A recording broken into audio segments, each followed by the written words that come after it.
Lefi Esuede Ayalela Mema. Fiel é Deus, aleluia, amém? Eu quero nessa manhã falar de uma sentença que está homologada, já um decreto, mas vamos dar início ao capítulo 3 de Mateus, do Evangelho segundo São João, que é o início ministerial do cumprimento da palavra de Deus, que foi profetizado pelo profeta Isaías. E diz que naqueles dias apareceu João Batista pregando no deserto da Judéia, e dizendo: arrependei-vos, porque é chegado o reino do céu. Porque esse é o anúncio pelo profeta Isaías, que diz: a voz do que clama no deserto, preparai o caminho do Senhor, endireitai as suas veredas. E este João tinha suas vestes de pelo de camelo e um cinto de couro em torno dos seus lombos, e alimentava-se de gafanhoto e de mel silvestre. Então ia ter com ele Jerusalém, toda a Judéia e toda a província adjacente do Jordão. Eram por ele batizados no rio Jordão, confessando os seus pecados. E vendo ele muito dos fariseus e dos saduceus que vinham ao seu batismo, dizia: raça de víbora, quem vos ensinou a fugir da ira futura? Produzi frutos dignos de arrependimento. E não presumais de vós mesmos, dizendo: temos por pai a Abraão. Que eu vos digo que, mesmo dessa pedra, Deus pode suscitar, fazer filhos de Abraão. E também agora está posto uma sentença homologada: o machado, a raiz das árvores. Toda árvore, pois, que não produz bom fruto, é cortada e lançada no fogo. Eu, em verdade, vos batizo com água para o arrependimento, mas aquele que vem após mim é mais poderoso do que eu, e não sou digno de levar suas sandálias. Ele vos batizará com o Espírito Santo e com fogo. Em sua mão tem a pá e limpará a sua eira, recolherá o trigo no celeiro e queimará a palha no fogo. Esse foi o discurso de João quando o seu ministério se iniciava. E Jesus também aproveitou para trazer uma analogia, reforçando esse mesmo discurso para uma orientação e um despertamento. No capítulo 13 do Evangelho segundo São Mateus, do versículo 24, tem uma epígrafe que diz a parábola do joio e do trigo. Isso aqui já está falando desse sentenciamento de obras e atitudes que serão reprovadas, que serão acolhidas, que serão abençoadas ou que serão revogadas. Mas diz: propôs-lhe uma parábola, dizendo: o reino dos céus é semelhante a um homem que semeia boa semente no seu campo. Mas, dormindo o homem, veio o inimigo e semeou o joio no meio do trigo e retirou-se. E quando a erva cresceu, frutificou, apareceu também o joio. E os servos do pai de família, indo ter com ele, disseram: Senhor, não semeaste no teu campo boa semente? Por que tens então joio? E ele lhe disse: um inimigo a quem fez isso. E os servos lhe disseram: queres, pois, que vamos arrancá-lo? Porém ele lhes disse: não, para que ao colher o joio, não arranque também o trigo com ele. Deixai-vos crescer ambos até a ceifa. Por ocasião da ceifa, direi ao ceifeiro: colhei primeiro o joio e atai os molhos para queimar, mas o trigo ajuntai no celeiro. Então aqui está fazendo um referencial de uma sentença e está falando também de uma situação que a atitude era benéfica, era boa, o que foi ensinado foi bons procedimentos e qualidade de ação, mas podemos fazer essa comparação que após passar algum tempo, né? O que acontece? O que aconteceu foi que veio a deformidade,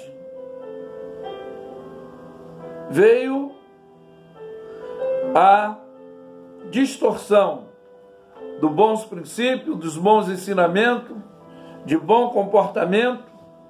E aqui a qualititude boa é o joio, que hoje, infelizmente, distorcidamente, parece ser o trigo nas igrejas. Talvez você não me entendeu quando eu falei que a atitude boa é o joio. Pela visão distorcida, indutória, que é pregado e ensinado, e dentro dessa rivalidade competitiva luciferiana, o joio tem predominado os trigo, que são os sinceros, os simples, os puros, os verdadeiros, que na realidade são confrontados, são abatidos, mas o Senhor disse que é necessário que esteja joio junto com o trigo e não arranque. Mas naquele dia da sentença homologada, o joio que se acha trigo vai ser arrancado em mole, vai ser queimado. Isso é uma sentença desde lá da pregação de João.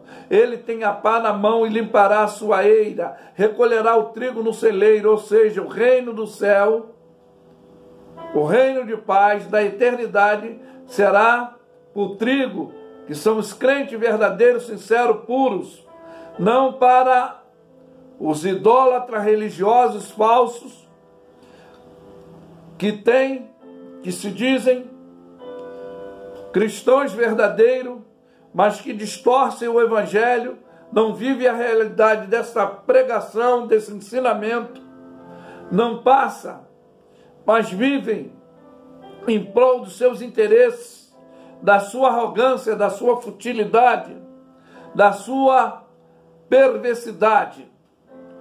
Mas há um dia e há uma homologação já decretada, já há uma situação decretada.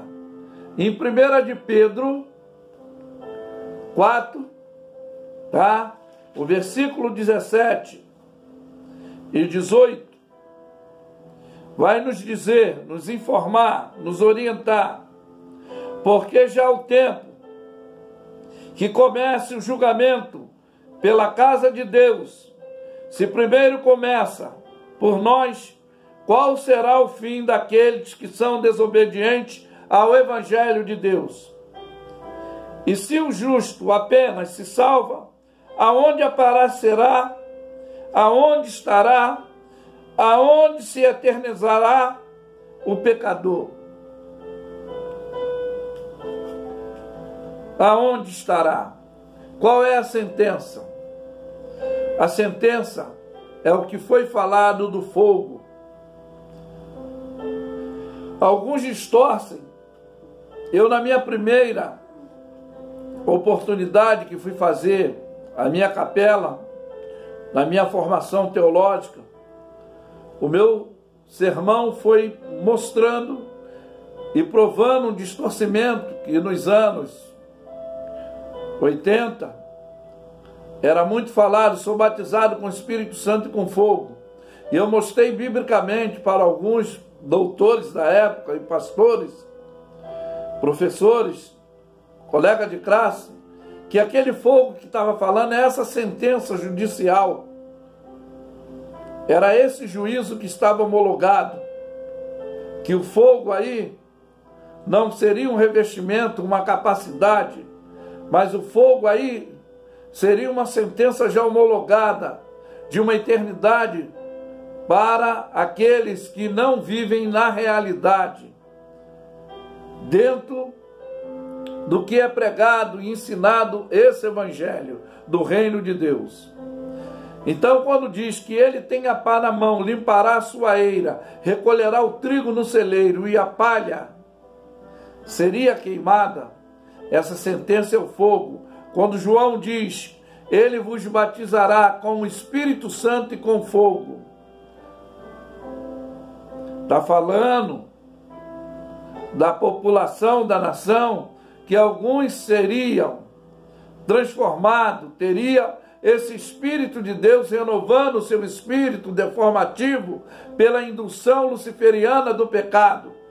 Mas aqueles que não permanecessem, que não quisessem, que não obedecessem, seriam batizados com esse fogo da sentença, esse fogo do juízo. E a Bíblia nos alerta aqui em 1 de Pedro, conforme eu li, 4, 17, 18, que essa homologação de juízo, desse fogo da condenação eterna, já começa por dentro da casa do Senhor. Já começa. A Bíblia diz que se ele não poupou nem os anjos, que não guardaram a sua habitação natural, está sendo guardado, isso no livro de Judas, para o dia do juízo eterno. O livro de Apocalipse diz que a morte e o inferno vai ter que dar conta. E também está sentenciada a homologação do juízo, do fogo eterno, que será lançado nesse lago de fogo e enxofre, que é a segunda morte, que ali é uma eternidade de uma opção de escolha daqueles que não obedeceram, daqueles que não viveram uma vida ilibada, que em vez de ser trigo, se tornaram joio, conforme falou, e dormindo o chefe de família, o homem. Veio o inimigo, semeou o joio no meio do trigo. E hoje, quantos joio no meio do trigo? Ou seja, as denominações agremiativas. Hoje, quantos se dizem profeta, doutores, apóstolos, e induzindo ao erro, pregando uma informação desinformada, fazendo como diz Jesus naquele início, os prosélitos que faziam filhos do inferno 2 vezes mais do que eles. E hoje, nesses últimos dias, não é diferente com essa distorção que o Senhor disse, eu vim para que tenham vida e vida em abundância. Perdão. A vida em abundância seria a vida eterna, porque ele diz, quem crê e for batizado será salvo. Tem que ser fiel até a morte, e ele vai dar a coroa da vida. No livro de Apocalipse diz, assim como guardaste a palavra da minha paciência, eu também te guardarei na hora da tentação, da provação, da destruição que virá sobre todo mundo. Então nós estaremos guarnecidos por esse escudo que se chama fé, que é o firme fundamento das coisas que não vemos, mas são convicção, são certeza daquilo que aguardamos. Então esse fogo, esse juízo que começa pela casa de Deus, já está determinado. Mas a Bíblia diz que aquele que confessa o seu pecado e deixa, alcança misericórdia. Alcança misericórdia. E se você fez isso, alguém anda te acusando, eu quero te dizer uma coisa, que passado não tem que fazer parte do teu presente nem do teu futuro. 2 Coríntios 5,17 vai nos informar, se alguém está em Cristo Jesus, nova criatura é, as coisas velhas se passaram, eis que tudo se fez novo. E se tudo se fez novo na tua vida, você não será mais um joio, mas sim um trigo. Vai ser recolhido no celeiro, naquele grandioso dia que nós aguardamos, que nós esperamos, mas tem que ser com paciência, não ansiedade. Por isso que muitos viram joio, porque se deixam se levar, se induzir pelo sermão que aprisiona dessa distorção, desse joio que hoje está infiltrado no meio dos verdadeiros cristãos, que são os trigos. Mas pastor nenhum, líder nenhum tem capacidade, olha bem, aparelho para identificar grau de santificação e espiritualidade de ninguém. Mas Jesus disse: as minhas ovelhas, elas de maneira nenhuma darão voz, escutarão, se deixam-se dominar pelo estranho. As minhas ovelhas, eu conheço as minhas ovelhas e delas sou conhecido. E ele disse que ninguém tem essa condição para julgar a ninguém, mas pelas obras nós seremos, continuaremos sendo reconhecidos. E eu afirmo que Lefe Eswede Ayaulela Mema. Fiel é Deus, aleluia, amém. Tenham todos um bom dia. Ficam todos na paz.